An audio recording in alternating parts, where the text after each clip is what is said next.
India use करेंगे तो हाँ। क्या इंडिया 1600 चार और ये ऊपर से यहाँ पर जो है आप आ जाओ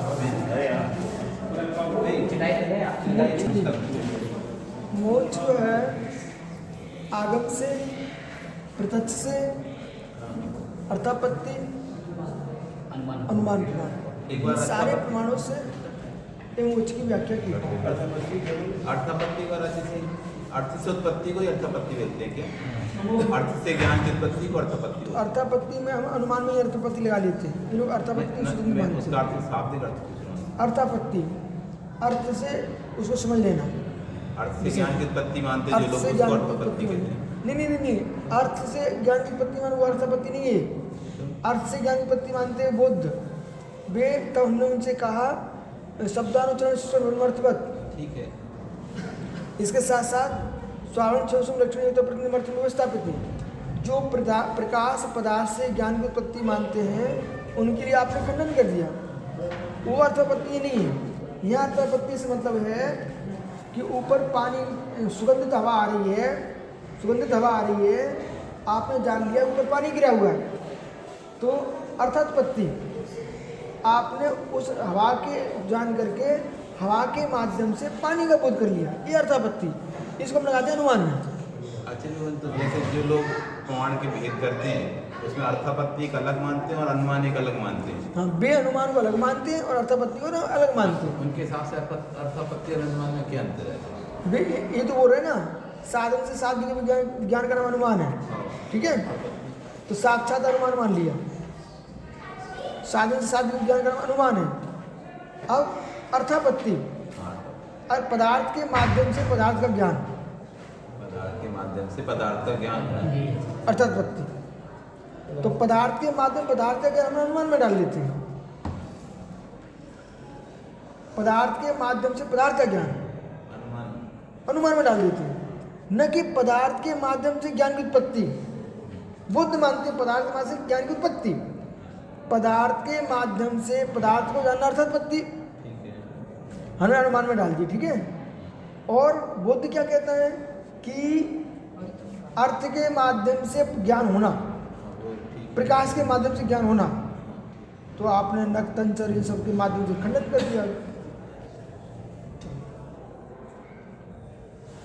संसार कारण, मोक्ष और मोक्ष का कारण, ठीक है? चारक संसार छठवें श्लोक का तो संसार तो वसी ना प्रसिद्धेन बातें प्रत्यक्षतः।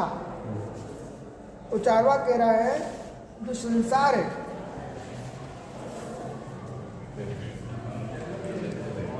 संसार तत्व पसी न प्रसिद्धेन बातें, संसार तत्व प्रसिद्ध प्रमाण से बाधित नहीं है। प्रत्यक्षतः संसार भाव सिद्धे, प्रत्यक्ष से संसार भाव देखा जाता है, क्योंकि संसार भाव सिद्धे तस्य नंबर 1 प्रत्यक्ष तस्य तद बाधकत्व अघटनात्, संसार में बाधा को उत्पन्न करने वाला कोई प्रमाण नहीं है, अघटनात् अघटित है। सोपात कर्म साथ आत्मो भवांतर प्राप्ति संसारा, संसारी परिभाषा एक बहुत अच्छी परिभाषा है। सोपात कर्म साथ, श्रम के द्वारा उत्पन्न किए कर्म के बस से भवांतर प्राप्ति संसारा, आत्मा की भवांतर प्राप्ति का नाम संसार है। बहुत बढ़िया। संसार किसे कहते हैं? अनंत सागर ने प्रश्न किया था कल, आपने प्रश्न किया था कल, तो वास्तव में जो हमें दिख रहा है ये संसार नहीं है, ये संसार नहीं है, ये लोकाकाश है। देख ध्यान दो आप, जहां हम बैठे हुए हैं, जहां 6 द्रव्यों का समूह है, वो लोक है, न कि संसार। किसके लिए हम संसार कहें? ठीक है, हम किसके लिए संस्कार कहें? संसार किसे कहते हैं?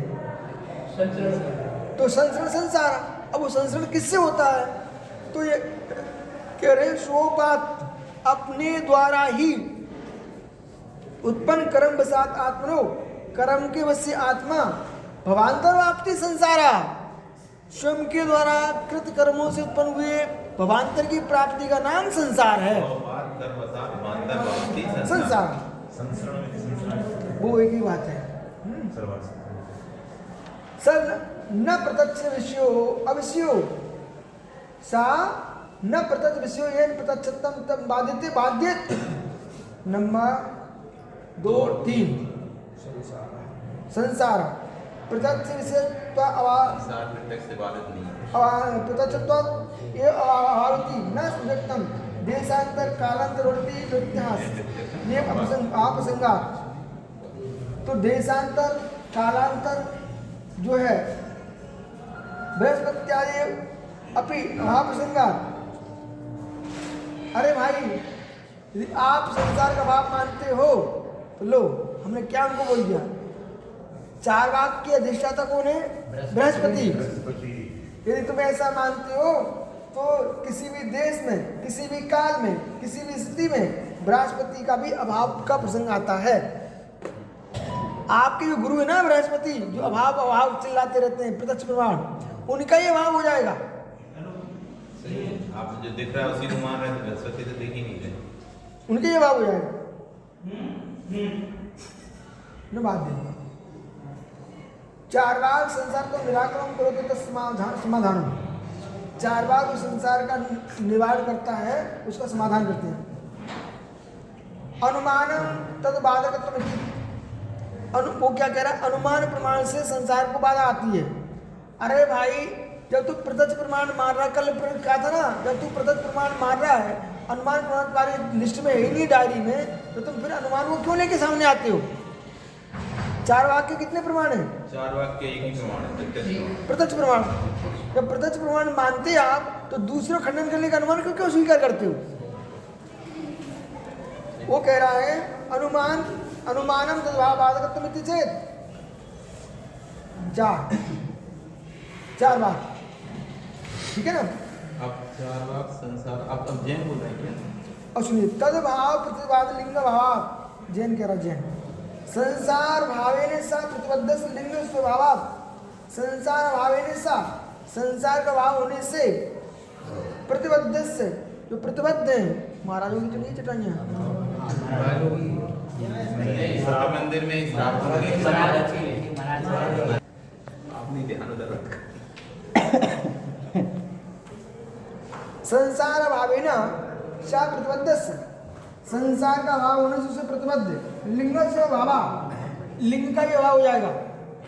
अरे अनुमान लगाते किसमें तुम हो? लिंग नहीं अनुमान, संसार में लगाते ना। जब संसारी तो अनुमान लगेगा किसमें? अनुमान का ही अभाव है। आप संसार का भाव मानते हो अनुमान से, अरे तुम्हारे तो अनुमान का ही अभाव हो रहा है। संसार भावा अभिना भाव लिंग भाव। अरे संसार का जो भाव है, अनुमान जो है संसार का अभिना भाव है। अगर संसार होगा तो अनुमान होगा, अनुमान है। अनुमान लगाएंगे किसमें? संसार की जीवी में तो लगाएंगे, तो संसार की जीवी में तो अनुमान लगाएंगे किसमें हम? संसार जो परिभाषा की उससे अनुमान से तो अपन जान रहे हैं। गर्भादि मरण पर्यंतम चेतन विशिष्ट कायत्नात्मना पुरुष जन्मना। सुनिए ध्यान से। गर्भादि मरण पर्यंत, गर्भ से मरण पर्यंत चैतन्य विशिष्ट काय आत्मा पुरुष जन्मना, चेतन विशिष्ट काय की प्राप्ति पुरुष का जन्म है। और पूर्व मरण च उत्तरम नास्ति भवांतरम अनुपलब्धि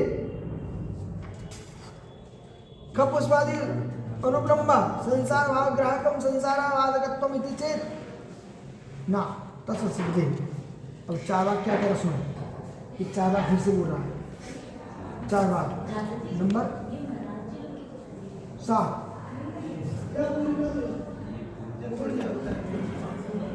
कोई बात नहीं, कुछ खिसके कुछ खिसकने वाली है, सब ऐसे ही चलते चलवा।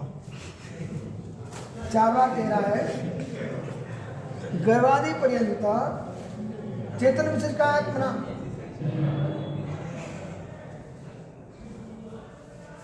है गर्भ से लेकर के मरण पर्यंत विश्वधारी पुरुष के जन्म से पहले मरण के पश्चात भवांतर नाम कोई चीज नहीं है। चार क्या कह रहा? गर्भ से लेकर के मरण पर्यंत भवांतर नाम कोई वस्तु नहीं है। ठीक है ना। भावांतर नहीं करना महाराज। भावांतर करना है, भावांतर नहीं करना। भवांतर बोलना, भावांतर में। हमने बता दिया भावांतर नहीं करना है। तो क्या है पूर्व तो ना भावांतर अनुपलब्ध है। वो क्या रहा है, कह रहा है अरे नहीं बोलो भाई, अनुपलब्ध है। बोले कैसे, खपुष्पा आकाश का फूल अनुपलम्बा, जैसे आकाश का फूल अनुपलम्ब है, उसी प्रकार से संसार भी अनुपलम्ब है। चार वाक्य का मतलब हैं? चार वाक्य। चार वाक्य कह रहा है। संसार वाला तो चेत चेतना ऐसा नहीं है, नहीं, ऐसा नहीं ऐसा नहीं है। नहीं। तस्य असिद्धि, उसकी असिद्धि। आप कह रहे ठीक नहीं है, तस्य असिद्ध, आपकी बात असिद्ध है। मतलब जन्म से लेकर के, गर्भ से लेकर के मरण पर्यंत कोई संसार नहीं है। प्राणी नाम आद्य चैतन्य चैतन्य उपादान कारकम। बहुत बढ़िया। गर्भा प्राप्त, अवस्था प्राप्त, ठीक है। चार वाक मतभूत, चतुष्ट आद्य चेतन पक्षा, चार वाक भूत में चतुष्ट आद्य चेतन पक्ष, पूर्व भव अवसान, चेतन उपादान कारक, पूर्व भव का अवसान और चेतन का उपादान कारक भवती थी। साधु धर्म साधर्म चित्त वर्तत्वात्, चेतन वर्तन होने से, मध्य चैतन्य विवर्तत्वात्, मध्य चेतन विवर्ती होने से।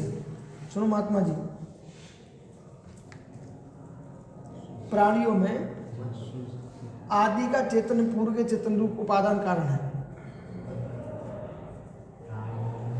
प्राणियों में आदि का चेतन पूर्व के चेतन रूप, पूर्व के चेतन रूप उपादान कारण से उत्पन्न होता है।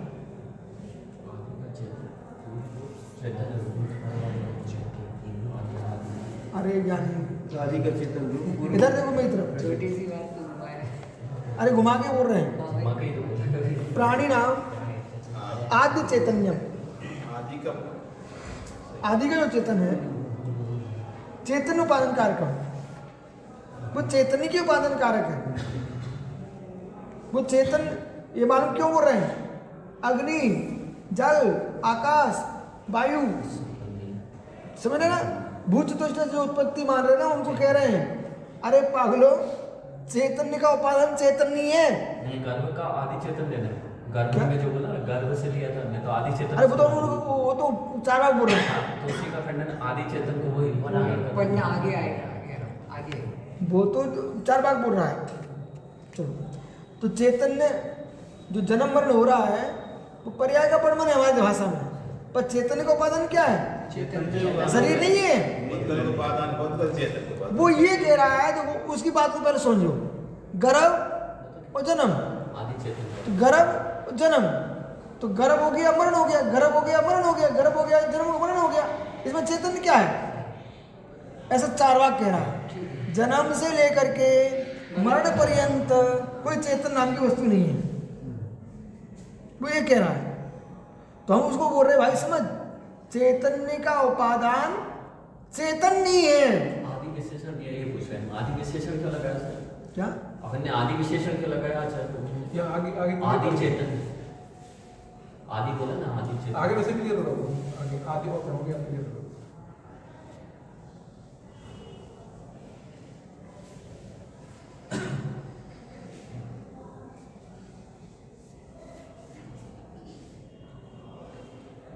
भवांतर के खंडन के लिए अपन बोल रहे हैं। आदि का जन्म से आशी यहाँ पर इस पर्याय से दूसरी पर्याय गर्ता और करो अस्त वाली आदमी पर है। सुनो, युगक से अरे भाई 85 के पढ़े, बालक को 85 के पढ़े, नहीं अच्छे से आप समझ सत असत शतासत, समझ ना? वो यहाँ विषय लगा दीजिए। एक पर्याय दूसरे पर्याय का कारण ऐसा कह रहे हैं, एक चेतन दूसरे चेतन का कारण। सत असत, जो भी भाव अभाव अभाव भाव भावाभाव, तो जो अभाव हो रहा है वो भी भाव में ही हो रहा है, भाव हो रहा है वो भी भाव में ही हो रहा है। जिसका आदि हो रहा है वो भाव में है अंत हो रहा है भाव में है, मध्य हो रहा है भाव में है। आदि लिखा ना, अनादि नहीं लिखा। आदि नहीं प्रारंभ। तो जो आप पर्यायों को प्रारंभ कर रहे हो वे पर्याय तुम्हारी आदि पर्याय, आदि चैतन्य मान लिया। वो पर्याय किसका उपादान है? आगे पूर्ण चेतन जो पर्याय भी हो रही है असमान जाति पर्याय, वे असमान जाति पर्याय भी चैतन्य के उपादान से हो रही है। बिल्कुल सही, ठीक है। सही है। अब बोलो कुछ है, क्या बोले? असद्भुत असमान जाति जो पर्याय है ना वे भी चेतन उपादान से हो रही है। अब कुछ बोलो।